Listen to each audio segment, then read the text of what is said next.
জুনের মধ্যেই আইএমএফের চতুর্থ ও পঞ্চম কিস্তির টাকা ছাড় পাওয়া অনিশ্চিত।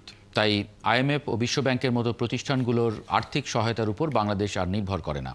বিকেলে সচিবালয়ে এক সংবাদ সম্মেলনে একথা বলেন অর্থ উপদেষ্টা ডক্টর সালেহউদ্দিন আহমেদ।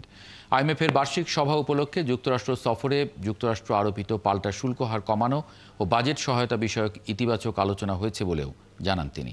শারমিন নীরার রিপোর্ট। বিকেলে সচিবালয়ে অর্থনৈতিক বিষয় ও সরকারি ক্রয় সংক্রান্ত উপদেষ্টা পরিষদ কমিটির বৈঠকে যোগ দেন অর্থ উপদেষ্টা। যুক্তরাষ্ট্রের আইএমএফের বার্ষিক সভা শেষে আগের দিনই দেশে ফেরেন তিনি। কালার এক্সপার্ট, জর্জ স্যাপ এবং মাইল্ড অন হ্যান্ডস টেকনোলজি সমৃদ্ধ অরিক্স ক্রিস্টাল ওয়াশ আপনার লন্ড্রি এক্সপার্ট। বৈঠক শেষে আয়োজিত সংবাদ সম্মেলনে সাংবাদিকরা জানতে চান যুক্তরাষ্ট্র সফর সম্পর্কে। 3টা চুক্তি সই করেছে, আপনারা জানেন। $650 মিলিয়ন বে টার্মিনাল, $200 মিলিয়ন হলো আপনার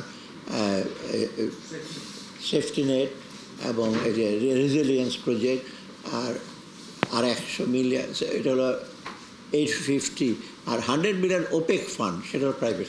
এ সময় তার কাছে প্রশ্ন ছিল আইএমএফ ও বিশ্বব্যাংকের মতো প্রতিষ্ঠানগুলো কোনো শর্ত দিয়েছে কিনা। আইএমএফের দু একটা কতগুলো ইস্যু আছে, খুব বেজোর না, কিছু কিছু শর্ত, যেগুলো আমরা সবগুলো আমরা পরিপালন করতে চাই না আমাদের দিক থেকে, এবং আমরা ফাইট করেছি, আমরা এসে তর্ক করেছি, ওরা বলছে এই করো সেই করো, এক্সাম্পল দিয়েছে।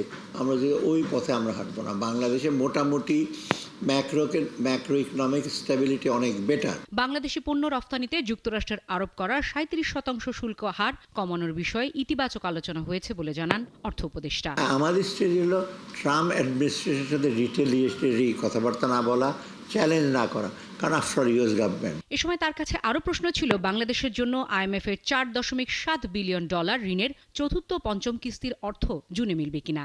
এ দুটি কিস্তিতে বাংলাদেশের $650 মিলিয়ন করে পাবার কথা থাকলেও তা নিয়ে অনিশ্চয়তা তৈরি হয়েছে। শারমিন মীরা, 71, ঢাকা।